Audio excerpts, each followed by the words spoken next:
అల్వాల్లోని west Venkatapuram rosary హైస్కూల్లో 21వ వార్షికోత్సవ వేడుకలు పంజాబీ కమిటీ హాల్లో గ్రాండ్గా జరిగాయి.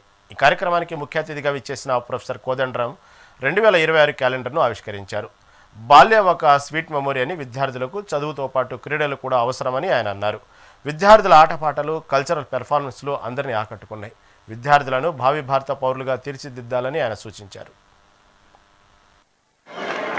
From this academic year 2025 of Rosary High School.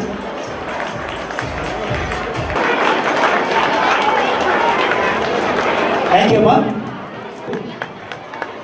School education. Rank, of course, is important. Marks are very important. But in addition to marks, a student should also learn to excel in extracurricular and co-curricular activities. Only then in the life they would be able to stand on their own feet and face any challenges.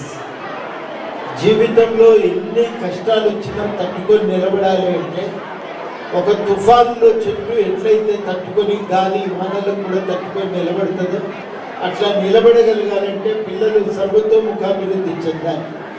ఆ సర్వతోముఖాభివృద్ధి చెందాలంటే చదువు ర్యాంకులతో మార్కులతో పాటు వాళ్ళు అన్ని రకాలుగా ఆరితేరాలి.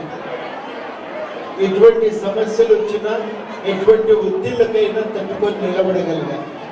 ఆ శక్తిని ఇవ్వటానికి పిల్లలు అన్ని రకాలుగా ఆరితేరాలనేది మనం అర్థం చేసుకోవాలి. అదే విద్య యొక్క లక్ష్యం. దాన్ని అర్థం చేసుకొని మీరు పిల్లల్ని పూర్తిగా మార్కులు మాత్రమే కాకుండా సాయంకాలం కొంచెంసేపు ఆడుకోనివ్వండి, కొంచెంసేపు ఇతర పుస్తకాలు కూడా చదువుకోనివ్వండి, కాసేపు వాళ్ళను ఇతర పిల్లలతో పాటు కూడా కూర్చొని మాట్లాడుకొని